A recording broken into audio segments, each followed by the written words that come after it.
Well, good evening, ladies and gentlemen, fellow Rotarians. Welcome to the Cinque Port of Faversham. What I'm going to do this evening is I've selected 6 men who had a considerable effect on the Cinque Port, some for good and some for very much the opposite, but they made the Cinque Port of Faversham what it is and what it has been. But before we get on to the first of those 6 men, I'd just like to explain my title here, The King's Little Town.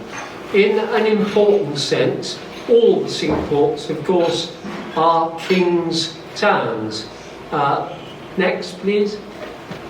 Because the 3 lions of the medieval kings of England are so closely connected with the 3 ships that represent the Cinque Ports fleet.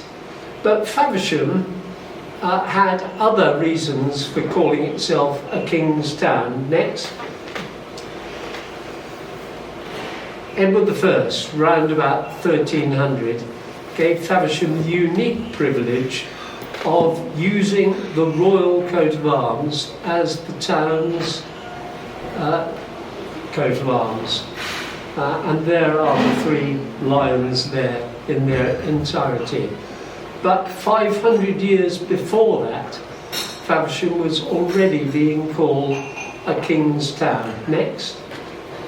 A Saxon king, Cynwulf, in the year 811, issued a charter in Latin in which he described Faversham as, next,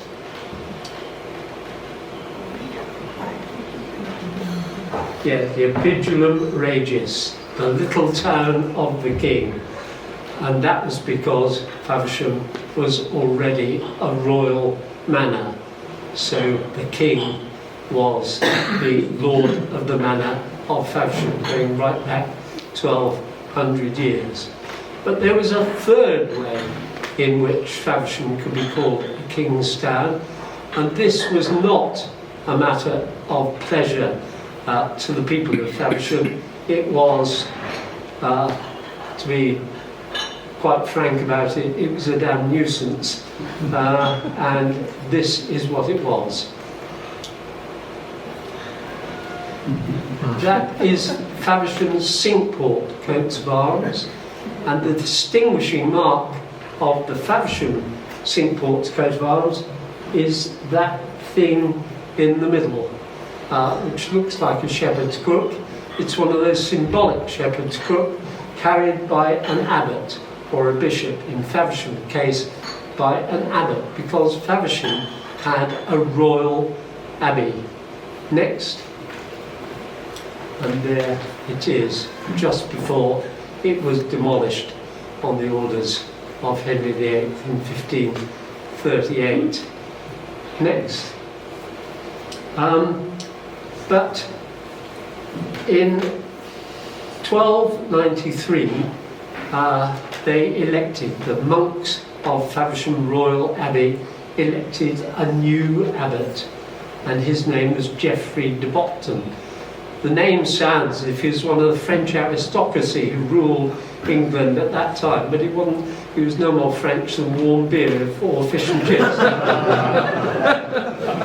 He came from Bocton, which is what we call Bourton. So he was a local man. And by that time, Faversham, which started as a royal abbey, which you could say was in the premiership of English abbeys, had been relegated to the second half of League Two. So Geoffrey de Bocton was determined to bring it back into the premiership again. But he didn't have enough money. With abbeys at that time, you would need money to move up into the premiership, just as football league clubs now need money to get into the premiership. But he actually was now lord of the manor, because when King Stephen founded Faversham Royal Abbey, he gave the the manor, the royal manor of Faversham, to the abbey, so that the abbot became lord of the manor. But there wasn't enough money to do all the things that Abbot Geoffrey wanted to do. But because he was lord of the manor, he had the power to tax the people of Faversham. And being a local man, he knew what tax would raise the most amount of money in the shortest length of time. He taxed Faversham with beer. And what he actually did was tax every new brew of beer. And brewing was going on all the time in Faversham. There were no commercial breweries then, not even Shepherd Neame, of course. Every household brewed its own, and everyone drank beer, including the children, because it was the only safe thing to drink. And medieval beer had no hops in it to preserve it, so it had to be drunk pretty quickly. So that means that there was a lot of brewing going on just about all the time. So to impose a tax on Faversham's beer was a real insult, and several people from Faversham went down to the next place, please. They went down to New Romney, because in New Romney there was a very ancient Cinque Port court, and it was called by its old Saxon name, the Bridiel, which means the Guild of Brothers. It now has a modern name. Yeah? The Brotherhood, Court of Brotherhood. Anyway, they put their case to the Bridiel, or the Court of Brotherhood, whatever we call it, and they reckoned they had a very strong case. They said, look, we belong to a Cinque Port, and the only person we pay our taxes to is the king. Therefore, we shouldn't have to pay taxes to the abbot of Faversham.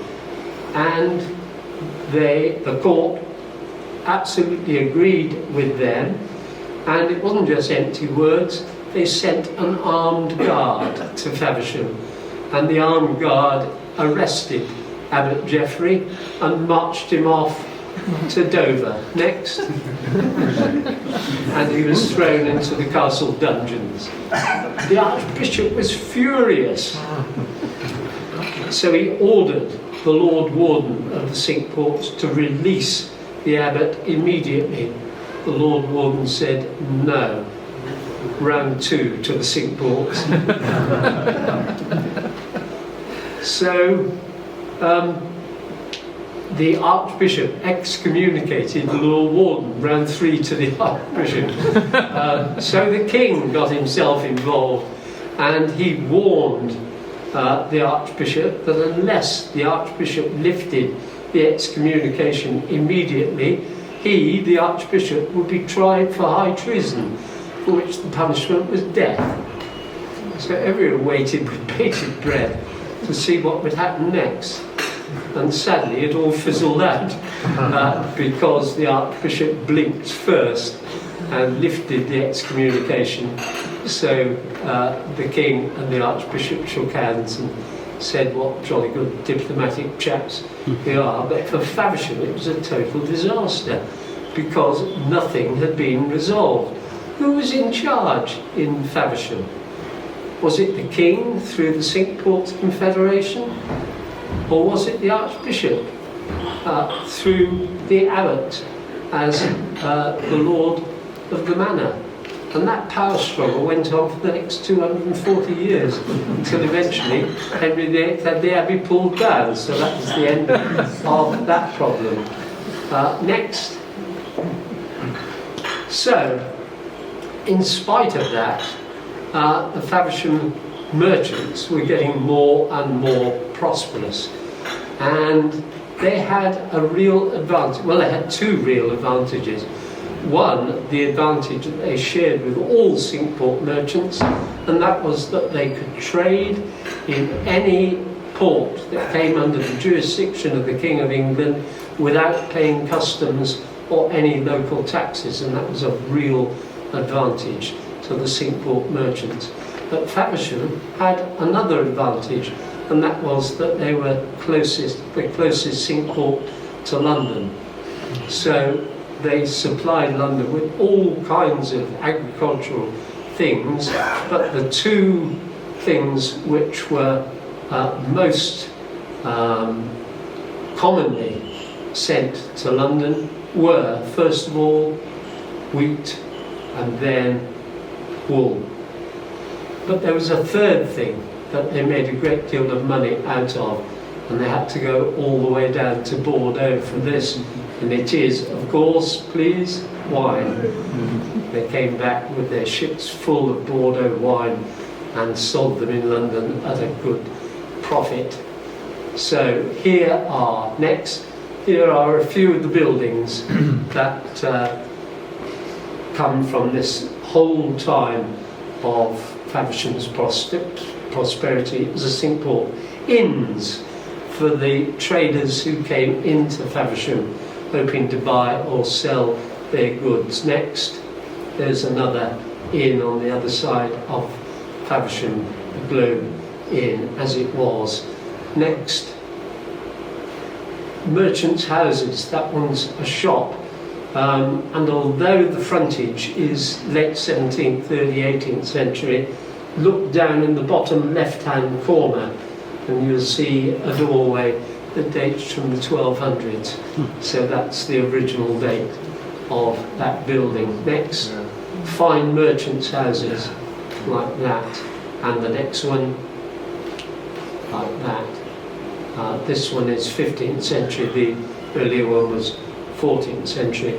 And Key Lane, which goes down the side of this merchant's house, leads down to the next one, which is the town warehouse. Merchants who couldn't afford to build their own, or didn't have the room to build their own warehouse, could rent space in the town warehouse. And this again dates from the middle of the 15th century, the 1450s. Next. So people were attracted to come and live in Faversham, and one of them was this man, Henry Pay. He was not a Faversham man originally. He came from Poole in Dorset, but he was appointed by King Henry IV to be the commander of the Cinque Ports fleet, because England was in the middle of the 100 Years' War with France at this time, and the king wanted a commander of the Cinque Ports fleet who would make life very difficult for the French merchant ships. And Henry Pay accepted that challenge, and next, as you can see, he took the Cinque Ports fleet under him, took 120 French ships in 1406 and brought them back into one of the Cinque Ports to sell both the ships and their cargoes. But often the Cinque Ports fleet are called the predecessor of the Royal Navy, but I think Henry Pay also made them the predecessor of the Royal Marines, because he trained his Cinque Port crews to land on the enemy coast and make mayhem in a particular area, and then before anyone could challenge them, get back in their ships and sail away. The story I like best about him comes from 400 years later, during the Peninsular War in Spain, when Wellington drove the French out of Spain. And people began to hear Spanish peasants talking about a monster who had come back to Spain, and the monster's name, next, is Aripe. Yeah? And of course, next, that was what the Spaniards 400 years before had heard the Cinque Ports men talking about their commander, Aripe. Next. But we'll leave Harry Pay where he is and go across to the other side of the parish church where there's another Henry, and this Henry was one of the great benefactors to the town of Faversham. And I'm going to come back to him at the end of the talk. What I want you to do now is concentrate on that date when he died, 1533, because the 20 years following his death were probably the most tumultuous years in Faversham's history. Henry VIII had taken England, the English Church, out of the Roman Catholic Church, and all the props for people's lives were suddenly destroyed and taken away. And that happened most visibly in Faversham when in 1538 the abbey was pulled down and the abbot was pensioned off together with his monks. Next. One of the results of that period of great anxiety was that some people saw other people making a lot of money out of the changes to society. And one Faversham man decided he would try his hand at this, but he was caught and he was dragged up in front of this very august group of men in Greenwich Palace. And this group of men was actually the King's Privy Council. So surely that must have been a very important Faversham man who was made to appear before the Privy Council. But actually, let's look at the order paper that the Privy Council had in front of them. Next. They just had to consider and act on a complaint by Captain John Antonius against John Smith, a King's waterman of Faversham. A waterman was sort of the very bottom of the scale. He earned his scanty living by rowing people and goods around the three quays of the port of Faversham. So what on earth was he doing having to go before the Privy Council? Well, he had been a naughty boy. He decided that he would jump on this bandwagon of every man for himself and the devil take the hindmost and so on. So he thought he would become a privateer, an unlicensed privateer. He could have bought a license which would have allowed him to attack shipping of the King's enemies, but he couldn't be bothered or couldn't afford to buy a license. So he got together a few of his mates and they got in a boat and they sailed out into the Thames. And they must hardly have believed their luck when they saw coming towards them one of these ships next. A great Spanish merchant ship. So they hoisted the Cinque Port's flag, and the Cinque Port's flag was taken as a sign of the King's support, and they ordered the Spanish ship to allow them to come aboard, and the Spanish ship agreed and they took them aboard. So John Smith and his mates went down into the hold, and on a purely specious excuse they'd absolutely made up, they said the Spanish ship should have sailed into Faversham to pay customs dues, but of course they hadn't done. So they said, right, we're going to have to confiscate some of your cargo. So they went down into the cargo and they selected the most valuable things and they helped themselves to it, got into their boat and sailed away. But they made a big mistake. This wasn't a Spanish ship at all. you probably guessed what it was. It was Portuguese. Portugal, England's oldest ally, and the captain sailed on to London and laid a complaint before the king, and the king turned to his privy council and said, sort this matter out.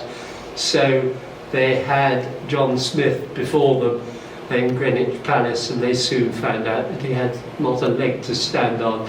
So they said, right, you must return what you've taken. But really, he got away with it, didn't he? Because what he was doing, he and his mates, was an act of piracy. And piracy was a capital offence. So why wasn't he tried in a court of law and hanged? Because he was a king's waterman of Faversham. He was a Cinque Port man, and the king owed him protection. So he got away with it.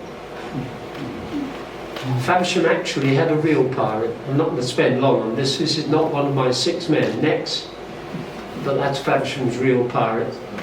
He was baptised John Ward in Faversham Parish Church in 1553, and he was buried under the name Yusuf Reis in the Central Mosque in Tunis in 1622.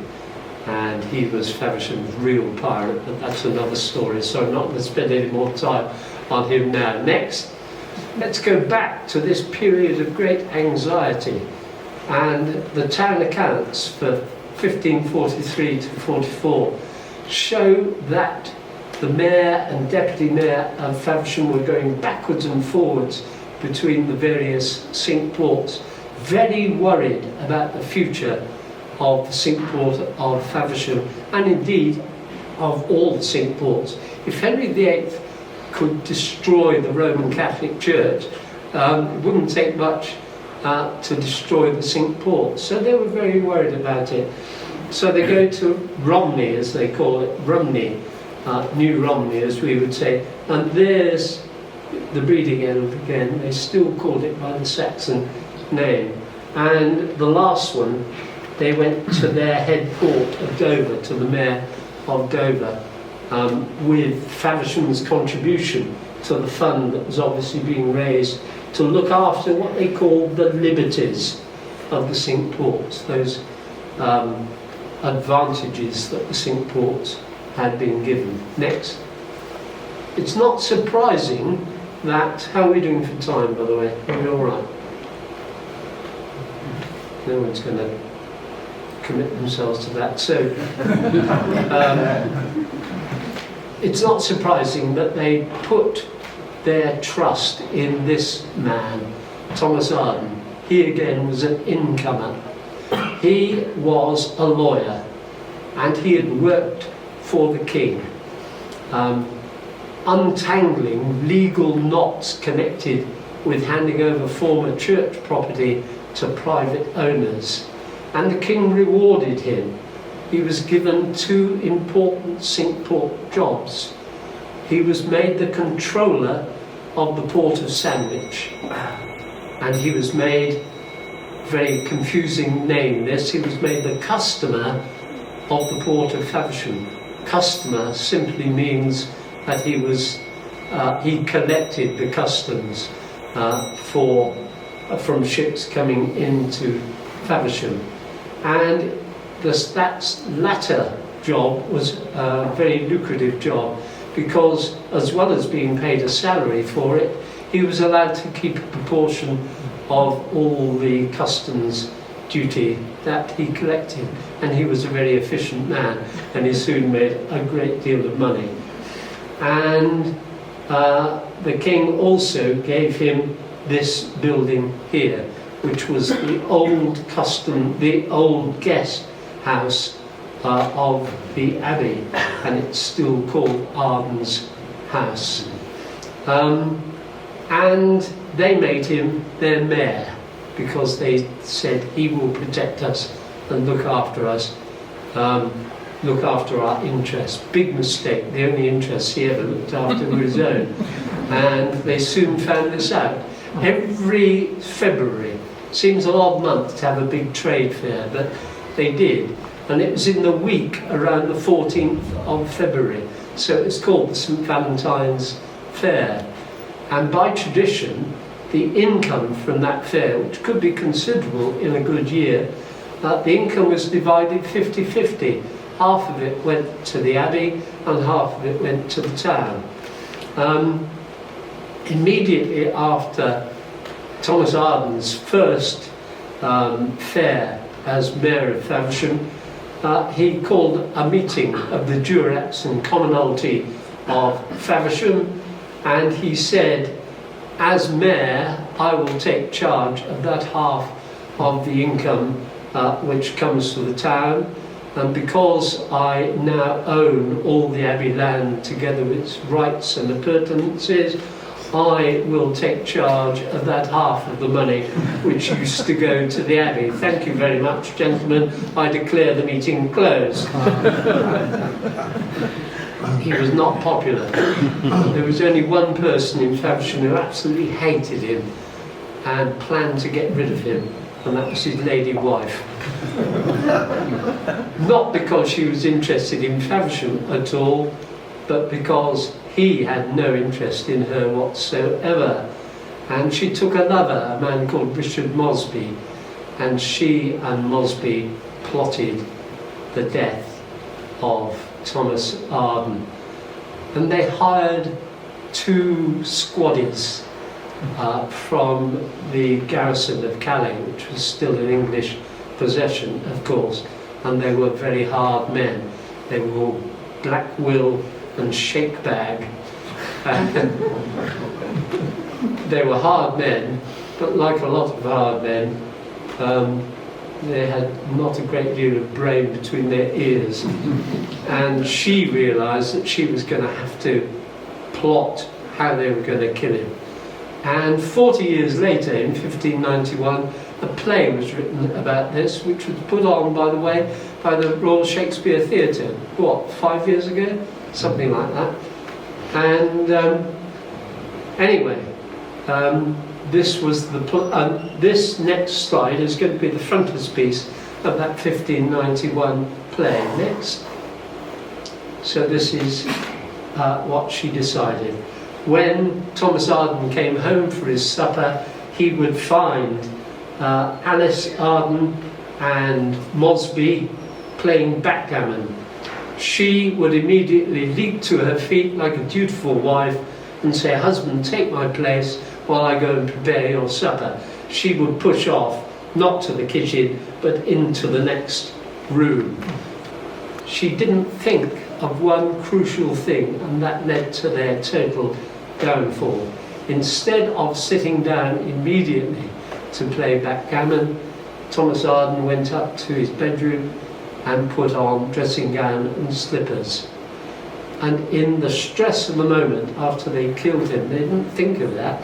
They carried the body out, dressed in dressing gown and slippers, and dumped him in the snow out here. Next.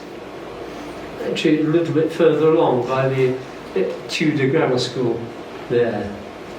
And when the watch found the body, and the watch was the 16th century equivalent of the police, when the watch found the body, they realised that he cannot have been killed there. He must have been killed indoors somewhere, because no man in his right mind would come out here on a February night dressed in his dressing gown and slippers. So then they followed the footsteps in the snow back through the gate and into the house, and there they found the dagger with blood on it and rags with blood on them, and they arrested Alice, Mosby and the 2 servants who'd been in on this, and they were tried by the mayor and jurats, because the word jurat is the same as the word jury, jurisdiction. They had the power to try even murderers, and they tried those 4 people, and they were executed for the murder. Next. So, actually, the people of Faversham, and we're nearly at the end now, the people of Faversham needn't have worried about the future of the Cinque Ports, because this man, Robert Greenstreet, mayor in 1635, in his time, the Cinque Ports was still a very active trading organisation. But I'm sorry to have to say that Robert Greenstreet and 2 of his other Cinque Ports mayors were involved in a money-making scam. And I'll tell you what it was. Cinque Port merchants carried a certificate signed by the mayor of their Cinque Port, which certified that they were resident in that particular port. Now, these 3 mayors came to realise that they could sell those for a great deal of money to merchants who didn't come from the Cinque Ports. They came from places like Rochester, Chatham, Dartford, and so on. So they sold these certificates. But they were found out. This is the time of Charles I. Charles I was always short of money because he would not summon Parliament, because he reckoned he could rule England better than Parliament could. But only Parliament could vote in money, so he was always short of money. But the customs money came automatically to the king. It did not come through a vote in Parliament. And Charles, or some of his ministers, realised that although Kent did more trade than almost anybody else with France, there was hardly any customs money coming in from that trade. So they looked into it and they realised that almost all the merchants in all the Kent ports had these certificates. So the Lord Warden asked his secretary to write a stiff letter, and here it is.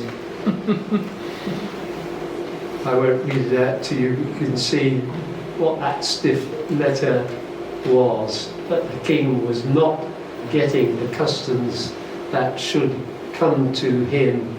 So what were those 3 mayors to do? Next, they were to stop it at once. And not only that, they were to take back the certificates that they'd issued, which must have cost a lot of money, actually, mustn't it? Of course, presumably they had to pay back the money that they got for these certificates.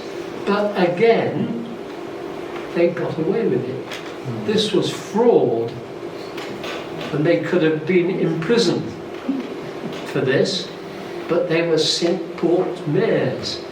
They had the protection of the king.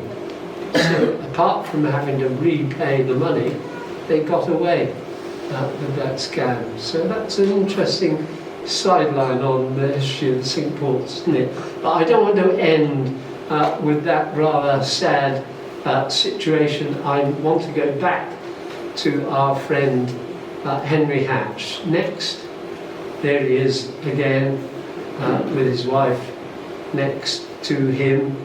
And next, you may be able to see in the top left-hand corner, can you make out that shield? It's the Cinque Ports. So he told, in his lifetime, he told the man who was going to make this exactly what he wanted. And he wanted the Cinque Ports shield there to thank the Cinque Ports for the way they had made him prosperous. He started life as a wholesale fishmonger, buying fish from the local fishermen, having it salted or smoked, and selling it on the London market. England was still a Catholic country then, so fish was an important thing. Next. Yes, then he extended to all kinds of other foodstuffs like beef and lamb and various wheat, barley, and this sort of thing, all this kind of thing he sold. And I think that he sent his ships because he became a member of the London Guild of Merchant Venturers, i.e. merchants who ventured their capital on risky voyages. I think he went to the Eastern Mediterranean, possibly even Istanbul, to buy spices and cloves and nutmegs and things like that he could sell for a very good price in London.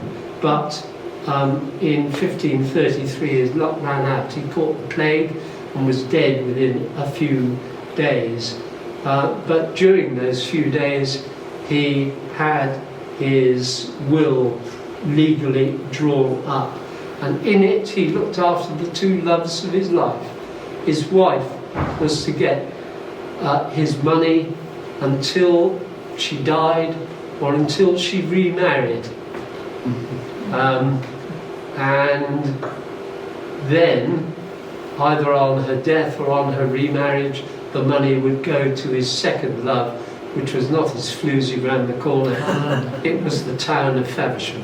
And we still have that money. And until a fortnight ago I was the trustee of Henry Hatch's will. I haven't been sacked. I decided it was time for me to retire. But it always fascinated me that here we were dealing with money that was given to the town nearly 500 years ago by a Cinque Port merchant, and that we were still using that money for the good of the people of Faversham. And one other thing, one final thing, next, that the first thing that the town built with his money was the Guildhall there. Had to be largely rebuilt at the beginning of the 19th century because Faversham lit a big bonfire to celebrate the Duke of Wellington's victories in Spain. It succeeded in burning down quite a lot of the Guildhall, but it was rebuilt much as it was before, except that the windows were obviously Regency windows and not medieval windows. But all the Cinque Ports have got this heritage of buildings, haven't they? It's a wonderful thing that we have. And we are lucky to have that heritage of a legacy that was left to the town so long ago. So we have a lot to be proud of and to be thankful for in what former people have given to our Cinque Ports towns. So that's it. Next, please. Thank you.